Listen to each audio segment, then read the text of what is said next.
قوم کو اس بات کی مبارک ہو کہ سپریم کورٹ نے ایک پھر مارکۃ الآراء فیصلہ دیا ہے. یہ باوجود اس کے کہ بار بار طوالت کی صدا کی جاتی ہے، بار بار رخنہ اندازی کرنے کی کوشش کی جاتی ہے تاکہ یہ ایک مسئلہ جو ہے اس کو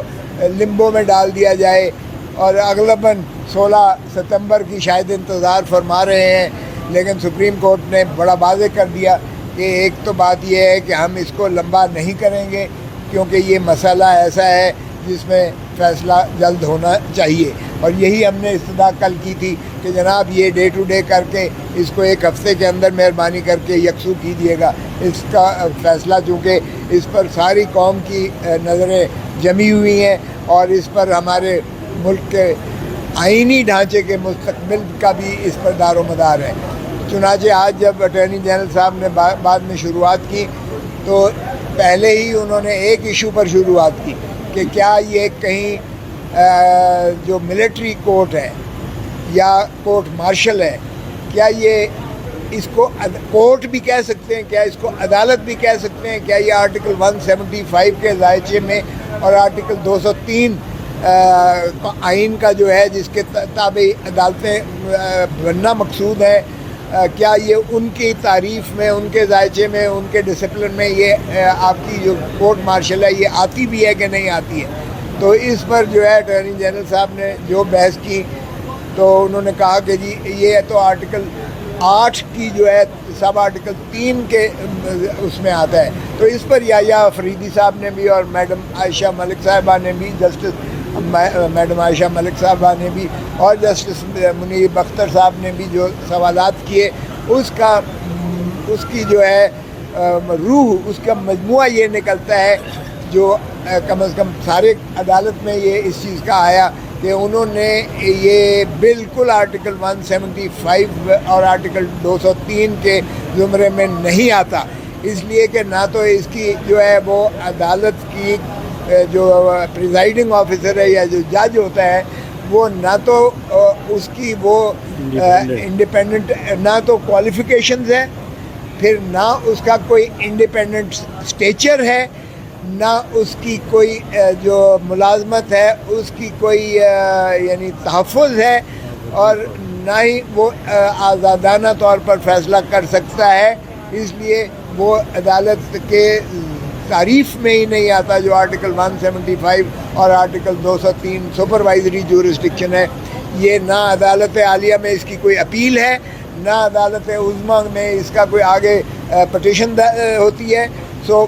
اس کا نہ کنٹرول ہے نہ عدالت عالیہ کے، نہ اس کا کمانڈ اور کنٹرول، دونوں چیزیں سپروائزری جورسڈکشن عدالت عالیہ کی تحویل میں کورٹ مارشل یا ملٹری کورٹ کی نہیں آتی ہے. تو بنیادی چیز جو ہے ہمارا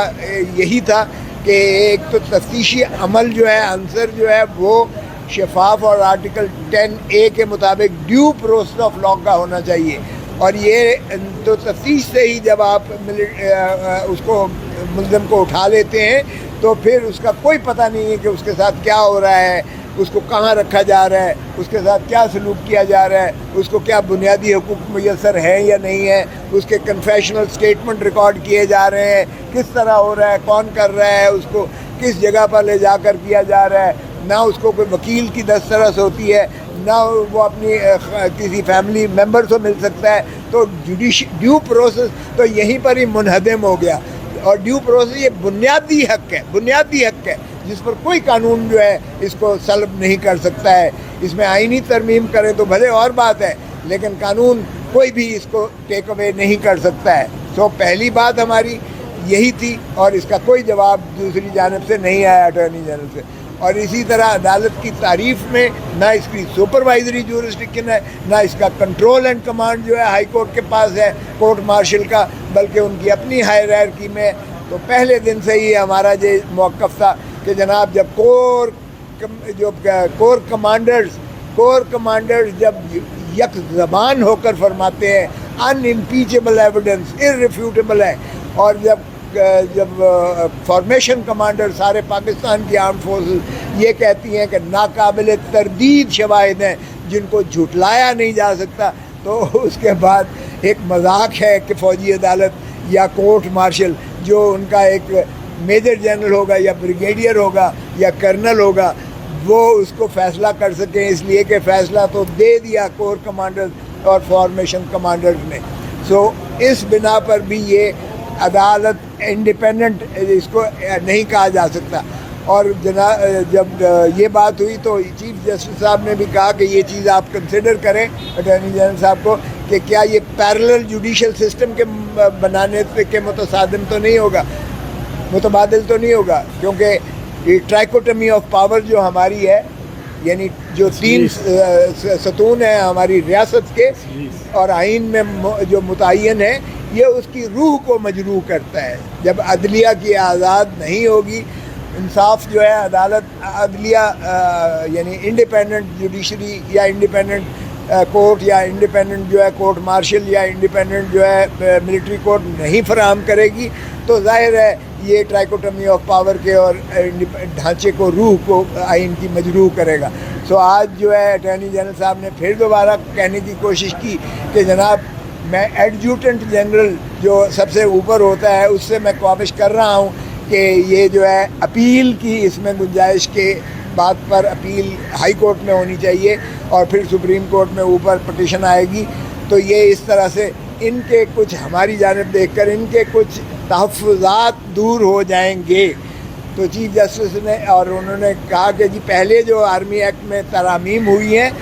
وہ ترامیم پہلے سے ہی جاری و ساری تھی، اس لیے میں اس میں شامل نہیں تھا اٹارنی جنرل تھے. تو جسٹس مظاہر علی اکبر نقوی صاحب نے کہا کہ آپ پھر اس کا مطلب اسٹیٹمنٹ دے رہے ہیں، آپ تسلیم کر رہے ہیں کہ اٹارنی جنرل کو اس قانون سازی میں وہ اس کی مشاورت شامل نہیں ہے. تو انہوں نے کہا جی میں حقیقت بتا رہا ہوں، ایک فیکٹ بتا رہا ہوں. تو اس سے بھی عیاں ہو گیا کہ اس حکومت نے یہ جو قانون سازی کر رہی ہے اس میں جو پرنسپل لا آفیسر ہے ان کا اس کی شمولیت، شراکت یا اس کی مشاورت کو جو ہے وہ اس قابل نہیں سمجھا جائے گا، ان کو شامل کیا جائے. اور آپ نے دیکھا کہ جس طریقے سے اس ملک میں قانون سازی ہو رہی ہے. علمان بار کیف کل کے لیے اب انہوں نے رکھا ہے اور انشاءاللہ ڈے ٹو ڈے ہو کر ہمیں توقع ہے اور یقین ہے انشاءاللہ کہ اسی ہفتے میں انشاءاللہ فیصلہ آئے گا اور قوم جو ہے ایک خوشخبری اس کو میسر آئے گی. کل سارے تمام فریقین کی بحث تمیز سننے کے بعد آج فیصلہ کے لیے 12 بجے رکھا تھا. چنانچہ 12 بجے آج انہوں نے وہ این جی اوز کی جانب سے جو فیصل صدیقی صاحب کی کل درخواست پر بحث ہوئی تھی، آج اس کے فیصلہ سنانے سے پہلے انہوں نے فل کورٹ نے اٹارنی جنرل فار پاکستان کو سنا دوبارہ، اور ان کو سننے کے بعد انہوں نے وہ ان کی درخواست جو تھی